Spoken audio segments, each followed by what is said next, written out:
Welcome to the Benson Wealth Podcast. I take complex financial and economic topics and make it accessible to the everyday listener. Hello, everyone, and welcome back to the Benson Wealth Podcast. My name is Drew Benson. I'm the president and founder of Benson Wealth Management and a senior wealth advisor with Raymond James. I'm formally trained as a macroeconomist, and I'm currently a wealth advisor and certified financial planner. Now, in addition to my wealth management practice, I'm also the co-managing partner for True North Wealth Management Group, which is a platform for independent wealth advisors. Look, if you're an advisor out there and you're at one of the big firms and you've been dying to go it alone, you've been dying to go the independent route, we may be a really great fit for you. See, the thing about going independent, though, is that it is a very scary process to leave the big firm and to move on your own. We've created a very disciplined process to help our advisors do it effectively and very smoothly. Now, the thing about being independent, though, is although you get all this freedom and this autonomy, and often it comes with a lot more choices when it comes to investment products, the thing about it, though, is you're often on an island and you're totally alone. Not only do we provide the freedom and flexibility that comes along with being independent, but we also provide a group of really bright, great advisors that provide camaraderie for you. So you're not on your own. We're supporting you and helping you behind the scenes, and you've got a group of great people that you can interact with. So if you're interested in going the independent route, if you're interested in becoming an independent advisor, throwing off the shackles of the old firm, please reach out to us at True North Wealth Management Group.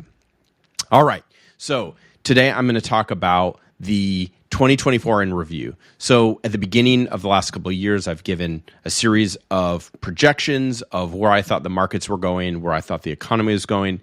So we're going to review all of those today. Couple things for you to bear in mind, though, as a listener. I'm recording this in the first week of December. So we have a pretty large queue of episodes. We always try to stay a little bit of ahead to kind of keep the steady flow of episodes on Fridays. So this one will be recorded a little bit earlier in December, but we've got 11 months in the books here for 2024. So there is a slight possibility that some things change over the next couple of weeks, but I do doubt that deep down that much is going to change from now until January 1st. But you will be hearing this at the beginning of the year in 2025. Okay. So let's start with one of my first predictions for 2024 and why I ended up being right on this one. So the first prediction was that the Fed would wait longer than people anticipated to cut rates. Most economists, and I'd say the general consensus, if you looked at market sentiments or what the prediction markets were saying, people anticipated that the Fed would initiate their first rate cut in March. I said on this podcast at the beginning of the year that I did not think it would occur in the first half of the year.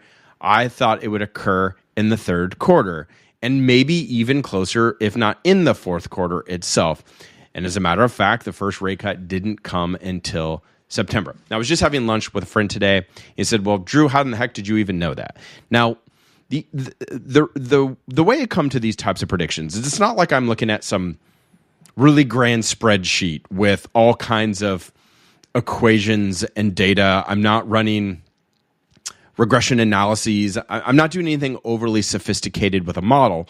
What I'm actually doing is looking at the general consensus. And what I typically do when I make sort of these soft predictions is I look at what the general consensus is and I try to pinpoint what I think they're missing. So what I think we've missed the entire time with the Federal Reserve is people underestimated, and this goes back to 2020, and we're still dealing with the effects. Like, make no mistake about this. We are dealing with the effects of the Federal Reserve being very aggressive with monetary policy in 2020. We're dealing with the effects of the tail end of the Trump and the beginning of the Biden administration, frankly, engaging in very excessive spending. And I think particularly the giant spending package that occurred in the first year of the Biden administration definitely threw a lot of kerosene on the fire of inflation. So that said, what went wrong? What went wrong is that people underestimated the impact, particularly of Fed policy when they printed $5 trillion. I feel like I've said this like 100,000 times on this podcast, like I'm blue in the face here. But the reality is that people did not think in 2020, if you go back and read the articles, if you listen to the media, the general sense was like, hey, the Fed's going to print a bunch of money. And listen, we've been through this a bunch of times. It's not going to create inflation. And that was wrong. And I knew it was wrong because I knew the way in which we printed money in 2020 was going to have a longer term impact on inflation. And so because we've continually, I think because as a society, we've continually underestimated. Let me be clear, not just society. I'm saying specifically financial and economic experts. Because they've continually underestimated the impact of loose monetary policy in 2020, because are drawing on prior episodes of monetary policy that weren't inflationary, and they didn't make the proper connections of the differences of, say, the lack of inflation post-2008 versus the abundance, unfortunately, of inflation post-2020, because they could not see the distinction between the differences in monetary policy, because they continually underestimated what that would do to inflation, what that would do to our economy, because they were consistently wrong month after month, prediction after prediction of where inflation was going. I basically have just tacked on a longer time horizon. So when everyone was saying like, hey, we're probably not going to have any inflation, I was like, no, we're going to have inflation. And then when people are like, oh, it's going to be relatively short-lived, the Fed's going to raise rates for a little bit, and they're going to bring it right down, I thought, nope, not going to happen. They're going to continue to have more hawkish monetary policy because they're continuing to underestimate the impact of Fed policy. And then you throw on, again, all the fiscal spending. So when I got into 2024, it wasn't that complicated. I didn't have some fancy spreadsheet. All I simply did is I looked and said, the experts are saying, the general expert, listen, it's not a monolith. There's people all over the spectrum on this. But the general, I'd say, cluster of experts in the middle, if it's a bell-shaped curve, the folks in the middle, the general group of those individuals, whether it's Bloomberg or Fox Business or CNBC or Wall Street Journal or Barron's, they kind of all parrot the same thing. Their general sense was we are not going to see much more inflation. It's petering out. We're going to cut rates. We think rates are going to get cut in March of 2024. I just added on to that. Now, I did agree generally with the fact that inflation would start to cool more dramatically in 2024, and I've said this repeatedly on this podcast throughout the year, but my general sense was, yes, but it's going to take longer than people thought. And there are those other folks in the industry that have more of a contrarian opinion like myself that believe that rates would remain higher than people, that rates would be higher than people expected, and that they would remain elevated for a much longer period of time than anyone thought. So higher for longer was my general sense, and that's precisely what happened. That's really all I did. I basically just tacked on a couple more quarters because I thought people were overly sanguine about the state of inflation, and therefore I knew that the Fed needed to continue to keep rates elevated. The other thing is the Fed does not need to lower rates in an environment where the economy is relatively strong. Now, the labor market's cooling off, but the labor market has been, frankly, robust all year long. And so we've had pretty good labor reports, and the employment situation looks pretty awesome. So with that in mind as well, I thought, all right, with the backdrop of a relatively strong macroeconomy, with a robust stock market, with everything else that's happening in our economy in 2024, the Fed does not need to feel this intense urge to go in and lower rates. I think they knew in the halls of the Fed that they had a little bit more time horizon. Thus, that's why I said, hey, not March, probably going to happen towards the end of the year. And that's exactly what happened. Rates were cut in September. All right, so in my second prediction, my thought was that rate cuts at the beginning of the rate cut cycle will not be as effective as sort of further, deeper cuts that could occur later on in the cycle. I'll be honest with you, it was slightly convoluted, my prediction. I'll be very fair and open that I can't really prove this point because I don't think there's enough information or data for me to say whether I was right on this or not. And you can go back and listen to what I said, but the long and short of my general sentiment is that rate hikes tend to have more of an impact, a direct impact to cooling off an economy or slowing down or increasing borrowing costs, which pulls cash out of the system, which can slow down inflation. That is probably a lot more effective when you start to raise rates at the beginning. The basic theory is, hey, you're sitting on a 30-year mortgage at 2.875%. The Fed decides they're going to raise rates, call it just they go up, say, a full percentage point. You're probably still willing to move, okay? So with that first rate hike, you're saying, all right, I don't want to pay more for a mortgage, but it's not like it's devastating. But when rates went from, for some individuals, to like below 3% up to almost 8% in a matter of a few years, all of a sudden people decide, I'm not going to move. And by not moving, borrowing costs don't go up. See what I'm getting at? So that means my theory is this, that the efficacy of Fed rate hikes lessens. It's like a curve that decelerates over time. The efficacy of Fed rate hikes, in my mind, has to slow to an extent over time. Now, not all rates are fixed, right? This would only make sense if you're in like a fixed car loan, a fixed mortgage, you have a fixed rate with, say, a business loan. But a lot of loans are variable. So it's not like there's zero efficacy to the Fed raising rates, but there's more efficacy when the Fed first starts to raise rates. And I think the reverse is probably true if this is making sense to you. Hopefully your head's not exploding at this point. But at a certain point, as we come back down with the rates, because so many people are like, listen, I didn't change my mortgage to begin with because I was unhappy with how high the rates went. As they bring it down, it'll affect floating rate loans, but there's a lot of loans that will not be affected. And so because it doesn't have as much of a impact on slowing down inflation and therefore growth in the economy as the Fed raises rates, I think the same is true in terms of stimulating. We'll probably see more stimulus to the economy the further the cuts get, which is why I felt that at the beginning of the year, if the Fed starts to lower rates, it doesn't necessarily mean it's going to be overly stimulating. I'll be honest with you, I think this one's going to be hard to prove because there's going to be a variety of factors that are going to drive growth. Like we're getting into a new presidency where we could see some good and some bad. We could see tariffs, which could slow growth, but we could also see things like deregulation and tax cuts that are very stimulating to the economy. So in fairness, I don't think I can prove this point, but I still sort of hold to my general theory that the power of rate cuts will be more potent the further they go down that curve. That's my general sense on that. Hopefully that makes sense. But I think generally speaking, as we're getting towards the end of the year, we're not necessarily seeing a huge uptrend in the economy. If anything, we're seeing some weakening, particularly in the labor force. And so I'm not convinced that these first Fed cuts are necessarily going to be all that stimulating. I think as the further they go, it could actually indeed be a little bit more stimulating. Hopefully that makes sense. Sorry for a convoluted theory. Let's get to some basic, more simple theories. All right, so predictions 3 and 4 are basically the same thing. So in prediction 3, I essentially felt that dovish policies would bolster equities, and then 4 is just a general sense that the stock market was going to do well. So both of them are basically, I believe that the stock market would do well in 2024. But I think 4 is more like irrespective of what the Fed does. I still was pretty sanguine about the state of the equity markets moving into 2024. So let me tackle the rationale of 3. So 3 really had to do with dovish policies. Historically speaking, when the Fed starts to lower rates, it is a green light for the equity markets. The equity markets love a dovish Fed.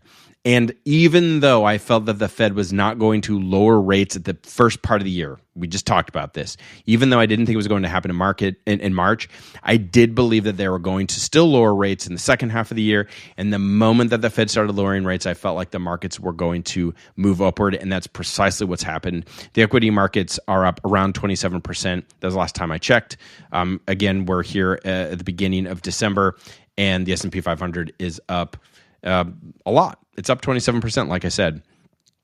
The fourth point, which is kind of like the third point, the fourth point really has to do with, irrespective of what the Fed is going to do, what I was hearing in 2023 from a lot of people were phrases like the stock market's too high, there's a bubble, AI is going to crash, the Magnificent Seven's going to fall apart, and that's where all the gains were in 2023. So if that's the case, then we're just due for a recession. You hear these phrases from people. We're due for a recession, which I think is the most throwaway financial term I've ever heard. Due for what recession?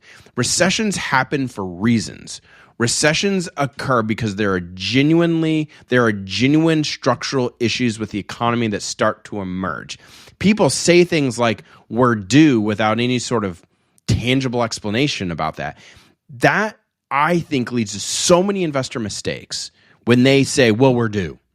And by the way, this is an old phrase, but it's so true that more people lose money preparing for a recession than they do actually going through the storm of a recession. And I think as we were getting into 2024, what I was trying to do is provide a level of confidence to investors, to people that actually invest directly with me, and to people that listen to me, that I don't see enough tangible signs that we're actually heading into a recession for this economy. Now, I hear you out there if you're saying, yeah, Drew, but like we threw all this money into the system in 2020 and the Fed's been way too accommodative and that creates bubbles and cycles. Like, yeah, I get it. I hear you. Like I was concerned about the way the Fed has printed money too.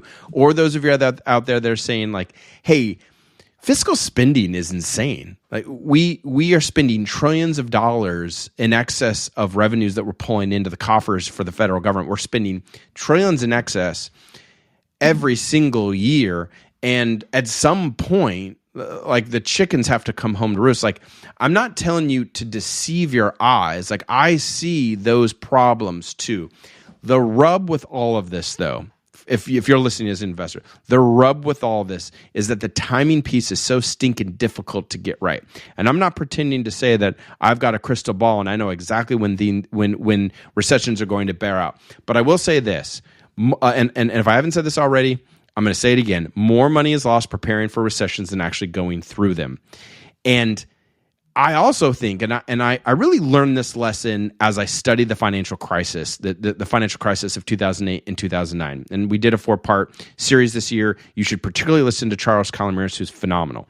But the big takeaway that I got studying that, and I think this really, really segues into the equity markets for 2024. The big takeaway I got is that people saw with their own eyes that the real estate market was completely coming unglued, and they saw it as far back as even 2004, 2005.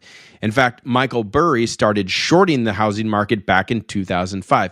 Michael Burry was right. He was right the whole time.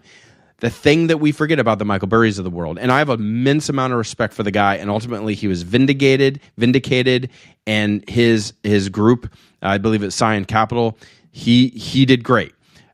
He was right in the end, but he was early by like 3 years.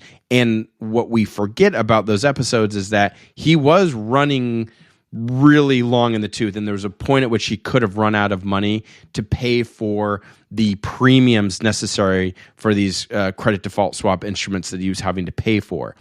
And he was hemorrhaging money for years and years and years. The point is, even if you're right, you might be way, way early. I see what you see. I see that the Fed and the federal government have been reckless. I see that we have onerous regulations that are crushing entrepreneurs. All of that is true. But what is also true is that you may be 3 or 4 or 5 years early in your predictions. Now, you may not be. You may not be all that far off. Maybe we do see a recession in 25 or 26. The point is that you don't know. And I don't know. But what I do know is that traditionally speaking, most people are way too early. And that's my concern. That was my concern going into 2024, is that I needed to see a lot more evidence to be convinced that we're going into the big recession. And ultimately, because I didn't think we were going into the big recession, because I didn't see enough additional evidence to suggest that, the stock market actually did quite well. Now, another point has to do with the Magnificent Seven. So when I was being interviewed for this, question that was asked of me was, well, what about the Magnificent Seven? Will the Magnificent Seven do worse than the broader S&P 500? Now, my take in that episode was a very hedged opinion. So there are some managers out there that were under-emphasizing the Mag 7 in their strategy, and they were overemphasizing the rest of the S&P 500. Now, if you go back and listen to what I said, I was much more cautious. I was like, I don't know. I think certain stocks within the Mag 7 actually might do just fine. There's a lot of energy and innovation and activity that's happening with these companies. And I thought, I'm not convinced. So I said, I'm not convinced that the Magnificent Seven would underperform necessarily. I didn't say that I thought they'd overperform. I didn't really even make that bold of a prediction. Basically, my take was, I think this one's hard to know. I will say I felt like people were being overly bearish with the Mag 7, and I think that's indicated in the episode at the beginning of the year. Now, here's just a fascinating statistic here. As of checking this morning, again, I'm in early December here. December, what day are we got? December 3rd. As of this morning, the Mag 7 is up 58% on the year. Again, people come into these years with these bold predictions, and there's this, well, the Mag 7's overvalued. It can't continue to run. Maybe it is overvalued. Maybe it is due for a downturn, but you don't know the timing. Again, I'll say it again, like these people that make these predictions, they don't know the timing of things, and they're often early. Most people are early when it comes to this stuff. The Magnificent Seven actually did quite well in 2024. Now, I didn't predict that it would outperform. I just wasn't convinced that it would underperform, and that is pretty much what has occurred. I am pretty stunned that the run has been so magnificent for the Magnificent Seven. All right, so my fifth prediction had to do with the commercial real estate markets. I went into this year feeling some level of pessimism with commercial real estate for the very simple fact that certain parts of the commercial real estate market, I think we're going to be under distress for the obvious problem that more and more people work from home. And I know there's a push by corporate America to bring people back into the office. I'm not sure that's overly effective. I still think a lot of people have a lot of negotiating power, and you particularly have a lot of negotiating power in an economy like we've experienced in 2024 because the labor markets, at least for most of the year, they are weakening now, but for most of the year, the labor markets have been quite robust. And because of that, that gives a laborer or employee a little bit more negotiating power. So my sense was that fewer people would actually be willing to go back to the office. I think the demand for commercial real estate has really gone down, particularly for office space, and I felt that that would put a damper on the commercial real estate markets, and that's basically exactly been the case. So here's let me pull up an article here from Deloitte. So in an article from Deloitte, they say, is 2024 the bottom of the current commercial real estate market cycle? If recent activity is anything to go by, that could be the case. Global property valuation declines continued through the second quarter of 2024, down 6.3% year over year, but the pace of decline is slowing from 7.7% 2 quarters prior. Global property transaction activity is still muted, down 31% year over year through June, though there is evidence that buyers and sellers are becoming more aligned on pricing estimates after 2 years of discontinuity. So again, I was correct about commercial real estate. I think this one was, frankly, super easy to predict. I think anyone that thought logically about the state of commercial real estate realized that this would be a problem. Now, I want to make a few caveats here. I still have recommended for certain clients exposure to real estate and through certain instruments like private market instruments for super high net worth individuals, or I shouldn't say super high net worth, but for higher net worth individuals and ultra high net worth individuals. But I really cautioned clients that they should own the right types of commercial real estate, things that tend to be more defensive. Some of it's not as exciting and doesn't have the same return potential, but I just don't want to sound two-faced here, particularly if you're a client and you're listening to this. I still think that there's opportunities in the commercial real estate market. I thought there were opportunities in 2024. I just felt like the broader commercial real estate market, particularly when it comes to commercial space for businesses, office space, I felt like that was one of the bigger, more negative trends that was going to affect commercial real estate. So just to be really clear here, I still believe that pockets of commercial real estate have immense opportunities, but I think as an investor, I wanted people to be cautious of how they own real estate going into 2024. And generally speaking, the commercial real estate markets have underperformed. So my last prediction is that there would be greater money flowing from individual investors into the private markets, and it appears that that is indeed the case. So there's an article here from Traders Magazine. Let me just read a few paragraphs for you. Private markets are experiencing a boom. Allocations are significantly increasing across the board from all types of investors. High net worth individuals and family office investors are no exception to this rule. Diversification into private markets is now a strategic must-have for investors, particularly as the market faces higher levels of volatility. This is a huge moment for individual investors who aren't letting this opportunity escape them. Individual investors are set to invest an additional $1 trillion of retail assets into alternatives over the coming 5 years. Private investors now oversee a sizable portion of worldwide AUM, given the substantial growth in private wealth in recent years. The collective private markets assets under management of family offices have more than doubled in the last 10 years, and the number of global private wealth owners is set to increase by 28.1% by 2028. This one was pretty obvious to see coming. There's been a real democratization around the private markets. Listen, before, individual high net worth individuals couldn't even get into this type of a game.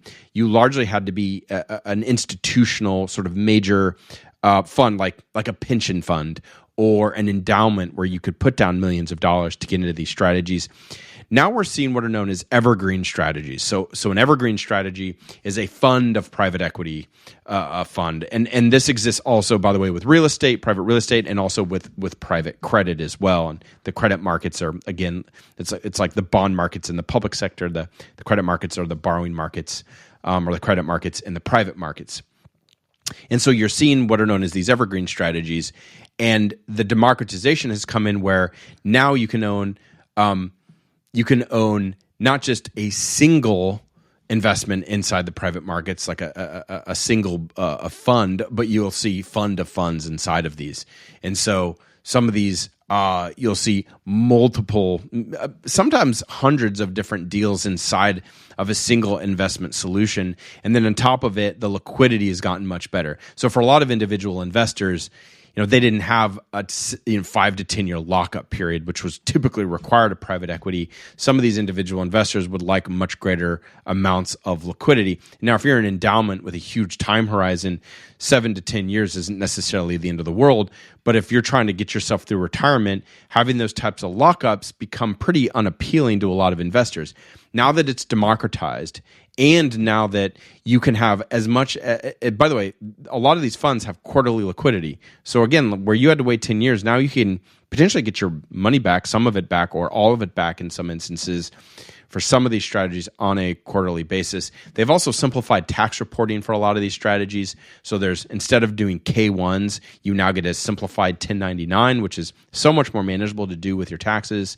And then the minimums are much lower. So again, even if you were a high net worth individual, you still had to put $1 million down, or in some instances, $10 million down into a single deal. Now you can put as little as $25,000 down, and you get a whole smattering of deals inside of these vehicles. The other big thing, and I think this is the big trend of why private markets have really taken off, is that fewer companies are going public. Like if you look back to the early 2000s or say the 90s, more and more of those companies were going public. They wanted the big payday. So they built their startup, it had taken off. They wanted to enter the public markets. Fewer of those companies are doing that. And I think the number one driving reason is because of onerous regulation. If you go public, there's so many new reporting rules, and you've got a lot more people breathing down your neck as a business. And so to not deal with the onerous new rules and regulations, what we're finding is more and more of these exciting investment opportunities. These startup companies are deciding we're not going to go public. We're going to stay private because it's better for us in terms of decision making. And so because some of those great opportunities that used to hit the IPO markets, because those aren't in existence to the same frequency, the money is going to find its way. And so now you're seeing that investors are saying, all right, well, if I can't get in the public markets, I want my way into the private markets. That's where these solutions are starting to come about that are actually helping accredited investors. And most of these instruments, you at least need 2.2 million, but a lot of them still do require that you be a qualified purchaser where you have a $5 million net worth or more. But it's not like you had to have $100 million to get into these strategies as a net worth or something really grandiose. You can now have a much more manageable net worth and gain access. The other reason, I'd say the final and most important reason, is people are also just seeking diversification. With the public markets, there is a lot of volatility. Now, the private markets have their own inherent risks, and so you can lose a lot of money if you're not careful in the private markets. But they tend to not correlate as tightly to the public markets. And I think what people are looking for is something that doesn't correlate the same. The world of just stocks and bonds for higher net worth investors is starting to change. Now people are looking for stocks, for bonds, and for alternatives to round out the diversification piece. And that's because we've gone through enough markets where both the stock and bond markets were negative. Think of 2008 and 9, and also think of 2022. Like in 2022, both the bond and stock markets were down double digits. That's a tough year to swallow if you're a retiree and you have a fair amount of wealth, that your quote unquote safer assets from bonds all of a sudden is down double digits. That's not a good feeling. And so investors, I think because of recent history, have a growing appetite for private markets. Now look, I don't think that private market instruments or alternatives are necessarily suitable for every individual investor. So you've got to take these risks seriously. That said, a lot of you out there are probably working with an advisor where you don't even have access to alternative investments. And if you don't even have the choice to look into whether alternative investments could make a really great diversifier, I don't think you're getting service the way you should be. You deserve to at least have the option of exploring these types of alternative investments. And folks like myself and others within True North and Benson Wealth Management, we have access to some of these alternative instruments that may indeed help you diversify further. So again, I think this is an important part of the piece of wealth management. And I've been seeing this trend for a while. This, by the way, I went independent a couple years ago. This was one of the main reasons why I went independent, as I saw some trends forming in the markets, and I knew I needed to at least have access to these tools. I may not need every single tool in the truck, but when I pull up to a client's house, I want to make sure that if I need that one tool that's necessary to finish the project, I at least have it in the truck and I can go grab it, where before I just didn't have all those tools. Again, this is why I went the independent route. Okay, so we covered the 6 predictions. I'll be back with some thoughts shortly in the next week or so regarding what the world may indeed look like in 2025. Again, I don't have a crystal ball, but I think it's at least worth exploring what the markets might look like in 2025. Thanks again. I hope you've had a Merry Christmas and Happy Holidays and a Happy New Year, and we'll see you next week. If you've enjoyed this content and you're looking for a wealth advisor, or if you're a financial advisor and you're looking to make the jump to the independent side, please message me on LinkedIn, or you can email me at drew.benson@bensonwealthmgt.com, or lastly, you can call my office at 603-316-2544. Securities offered through Raymond James Financial Services, Inc., member FINRA SIPC. Investment advisory services are offered through Raymond James Financial Services Advisors, Inc. Benson Wealth Management and True North Wealth Management Group are not registered broker-dealers, and they are independent of Raymond James Financial Services. The foregoing information has been obtained from sources considered to be reliable, but we do not guarantee that it is accurate or complete. It is not a statement of all available data necessary for making an investment decision, and it does not constitute a recommendation. Any opinions are those of myself and not necessarily those of Raymond James. Expressions of opinion are as of this date and are subject to change without notice. There is no guarantee that these statements, opinions, or forecasts provided herein will prove to be correct. Investing involves risks, and you may incur a profit or loss regardless of strategy selected.